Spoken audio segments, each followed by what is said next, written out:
पंचायत चुनाव पर बातचीत करने के लिए, चर्चा करने के लिए हमारे साथ स्टूडियो में मौजूद हैं वरिष्ठ सहयोगी अरविंद सिंह शक्तावत। अरविंद जी, बहुत बहुत स्वागत है आपका।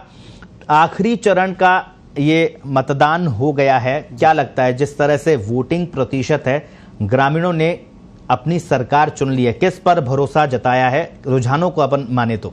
देखिए, 2015 के चुनाव परिणाम को देखें तो दौसा और सवाई माधोपुर में कांग्रेस का जिला प्रमुख बना था और इसके अलावा जोधपुर, जयपुर, सिरोही, भरतपुर में बीजेपी ने बाजी मारी थी।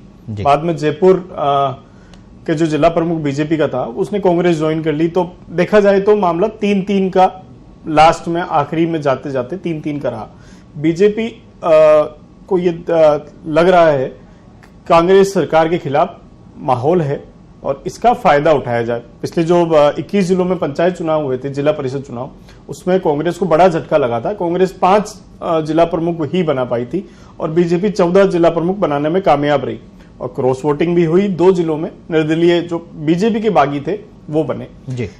जो बीजेपी और कांग्रेस ने जो अभी आकलन किया है उसके अनुसार जो पूर्वी राजस्थान है, जहां भरतपुर, दौसा, सवाई माधोपुर, इस एरिया में कांग्रेस अपने आप को मजबूत मान के, शुरू से ही मान के चल रही है। वहीं बीजेपी की अगर हम बात करें तो बीजेपी सिरोही में पूरी तरह से ये श्योर है कि सिरोही में जिला प्रमुख बीजेपी का बनेगा।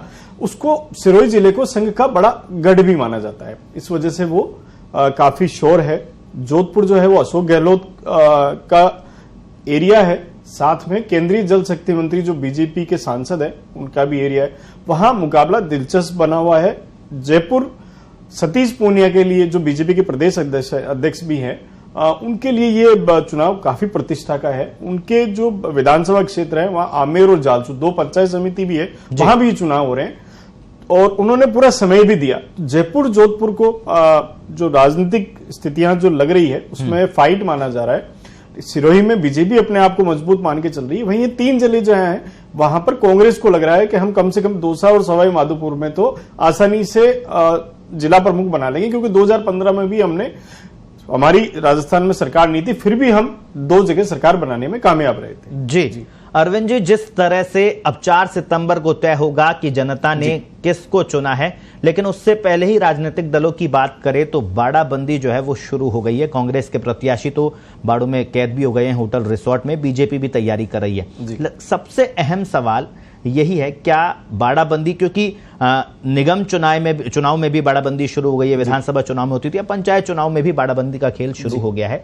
क्या राजनीतिक दलों को अपने प्रत्याशियों पर भरोसा नहीं है? देखिए, 10-11 साल को हम अगर इसकी समीक्षा की जाए जी, तो बाड़ाबंदी भी एक प्रचलन सा हो गया है जी, क्योंकि कभी न कभी कोई न कोई ऐसी घटना होती रही है जिससे कि राजनीतिक दल परेशान रहे हैं।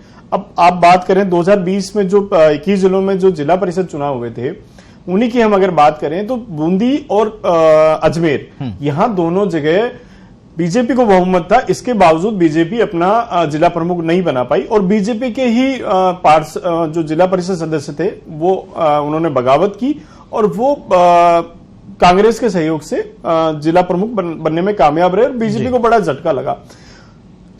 ये जो चीजें हैं, इससे पार्टियों को डर लगने लगा है और धीरे धीरे जो एक निष्ठा की जो बात आती है, राजनीतिक दल के प्रति विचार की निष्ठा, पार्टी के प्रति निष्ठा, वो भी कहीं न कहीं अब ऐसा लगता है कि जितनी पहले थी वो काफी कमजोर दिखाई पड़ती है, जिससे ये बाड़ाबंदी अब जरूरत बन गई है। ये फैशन नहीं है, ये बेसिकली पार्टियों की मजबूरी हो गई है कि अगर हम बाड़ाबंदी नहीं करेंगे तो जो जीतने वाले कैंडिडेट है, क्योंकि छोटे चुनाव हैं, छोटे चुनाव में राजनीतिक दल से ज्यादा इंडिविजुअल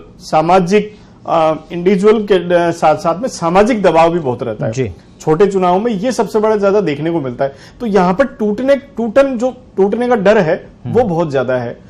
विधायक और सांसदों के चुनाव में पार्टी लाइन है, इसके अलावा कई कानून भी आ गए दल बदल के, इनके लिए कोई कानून आया नहीं है जी। इस वजह से इनको डर लगता है पार्टियों को कहीं ना कहीं तोड़ फोड़ ना हो जाए और ये दोनों ही राजनीतिक दल, चाहे बीजेपी हो चाहे कांग्रेस हो, दोनों को ही अच्छे अनुभव नहीं रहे हैं क्रॉस वोटिंग को लेकर। निश्चित तौर पर आपने बहुत सही बात कही है कि दल बदल को लेकर कोई कानून यहां पर नहीं है, लिहाजा अब बाड़ाबंदी का खेल जो है वो काफी तेजी से आगे भी बढ़ेगा और निश्चित तौर पर यहां पर जो पैसों का खेल होगा उससे भी इनकार नहीं किया जा सकता। तो अरविंद जी, क्या लगता है आपको दल बदल को लेकर भी, क्योंकि पंचायतों में सबसे अहम माना जाता है, राजनीति की पहली सीढ़ी से माना जाता है, वहां पर भी दल बदल कानून की जरूरत महसूस होती है?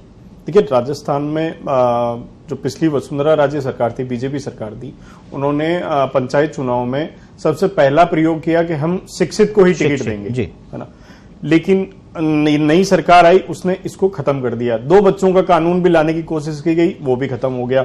बेसिकली इनिशिएट करना, और ये काम स्टेट गवर्नमेंट को ही करना है। निर्वाचन आयोग से डिस्कशन कर सकते हैं, हाईकोर्ट भी है, बहुत सारी चीजें हैं। अगर चाहे सरकार, अगर चाहे तो वो ये कानून ला सकती है, दल बदल कानून लेके आ सकती है, उसके लिए कोई रोक भी नहीं रहा है। लेकिन ये इतने चुनाव, छोटे चुनाव हैं और इतने कम वोटिंग में ये होता है, तो इसको लेके मुझे लगता है कोई भी, ना चाहे बीजेपी की सरकार हो चाहे कांग्रेस की सरकार हो, उन्होंने खुद ने भी एक रास्ता खोल रखा है कि जरूरत पड़ेगी तो कम से कम ले तो किसी ने इधर उधर तोड़ तो लिया जाए। जी अरविंद जी, एक अहम सवाल यहां पर यह भी आ रहा है, क्योंकि आपने बताया कि राजनीतिक दल जो है वो एक छोटे चुनाव इस वजह से उनकी भी एक बाध्यता है, लेकिन सबसे अहम सवाल, सरकारें सुधार के प्रयास करती है। जैसे पिछले कुछ समय से देखें तो प्रयास होते हैं, बीजेपी ने जैसा आपने बताया पिछली सरकार थी तो शिक्षा के लिए एक अनिवार्यता बीजेपी ने लागू की थी और 2 संतान की भी एक बाध्यता उन्होंने लगाई थी ताकि सुधार हो सके। लेकिन नई सरकार आ जाना और राजनीतिक फायदे के लिए उन सुधारों को ही वापस से बैकफुट पर ले जाना, क्या राजनीतिक दलों की मंशा पर सवाल खड़ा नहीं हो रहा है? देखिए, निश्चित रूप से ये तो तय है कि सवाल मंशा पे ही खड़ा हो रहा है। लेकिन आप हम राजस्थान की लिटरेसी को देखें, गांव सुदूर एरिया में सिर्फ शिक्षा की बाध्यता लगा के आप किसी को चुनाव लड़वाने से रोक सकते हैं, नहीं रोक सकते। ये एक विरोधाभासी विषय है जिसमें लीगल इश्यूज अलग होंगे, राजनीतिक इश्यूज अलग हैं। कांग्रेस शुरू से इसके फेवर में नहीं रही है। बीजेपी ने एक शुरुआत की, लेकिन इसका विरोध भी बहुत हुआ था, क्योंकि उन जो सामाजिक लोग थे या जो सुदूर क्षेत्र के लोग थे, जो पंचायत चुनाव भी लड़ चुके हैं, उनका ये कहना था कि विधायक बनने के लिए तो आपको कोई बाध्यता नहीं है, जो विधायक सांसद बनने के लिए कोई कानून में बाध्यता नहीं है, जो हमारे देश और राजस्थान के लिए कानून बनाते हैं, जिनको कानून लागू करना है, उन पे कोई बाध्यता नहीं है इस तरह की, और हम छोटे चुनाव वालों के लिए आप ये बाध्यता कर रहे हैं, ये शुरू से ही विरोधाभासी है। तो ये निर्णय बहुत अच्छा था, लेकिन कांग्रेस ने उसको अलग तरह से बुनाया कि आप लोकसभा और विधानसभा में भी ऐसा करिए, लेकिन आपने नहीं किया। तो मनसा पे जो बीजेपी ने काम अच्छा किया बुरा किया वो एक अलग विषय है, लेकिन जो बीजेपी ने एक इनिशिएट लिया था उसको कांग्रेस ने उसकी मंशा पर ही सवाल उठा के, और जब कांग्रेस का घोषणा पत्र था उसमें उसने उसको डाला कि हम पंचायत चुनाव में शैक्षणिक और 2 बच्चों की बाध्यता वो खत्म करेंगे, उन्होंने खत्म कर दिया। लेकिन ये भी सच है कि शिक्षित जो व्यक्ति होगा, शिक्षित राजनेता होगा, वो समाज में बेहतर सुधार ला सकता है। एक आखिरी सवाल आपसे लूंगा, क्योंकि पंचायत राज चुनाव है, बड़ा चुनाव नहीं, लेकिन बड़ा इस वजह से बन गया, इसमें तमाम बड़े दिग्गजों की प्रतिष्ठा दांव पर है। बीजेपी के प्रदेशाध्यक्ष सतीश पूनिया, उनकी खुद की प्रतिष्ठा दांव पर है, खुद मोर्चा संभाले हुए हैं। केंद्रीय जल शक्ति मंत्री गजेंद्र सिंह शेखावत की प्रतिष्ठा दांव पर है, खुद मुख्यमंत्री अशोक गहलोत का गृह जिला जोधपुर। क्या लगता है, चुनाव के नतीजे क्या कुछ बदलाव इनकी प्रतिष्ठा पर ला सकते हैं? देखिए, मैं बदलाव की तो मैं बात नहीं करता जी, लेकिन निश्चित रूप से एक लीडर का नाम होता है, उसकी एक पूरी फैन फॉलोइंग होती है। तो जब इस तरह की चीजें होती है, चुनाव हार जीत का जरूर असर होता है, लेकिन बदलाव या किसी के साथ कुछ हो जाए ऐसा संभावना मुझे नहीं लगती, और ऐसी उम्मीद भी नहीं की जा सकती। लेकिन निश्चित रूप से आपको ये छोटे चुनाव आने वाले चुनाव में डेंट जरूर देते हैं, चाहे छोटा दें चाहे बड़ा दें, होगा अगला भी चरण का जो चुनाव होंगे।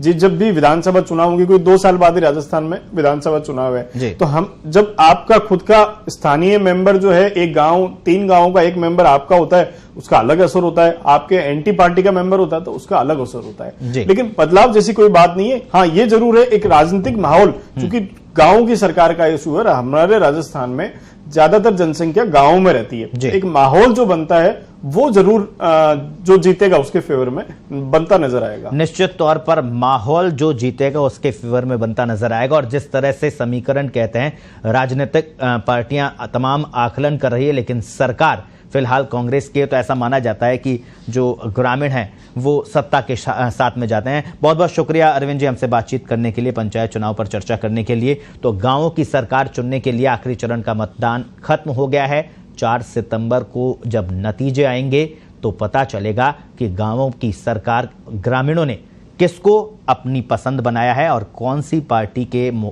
उम्मीदवार को सत्ता की चाबी सौंपी है।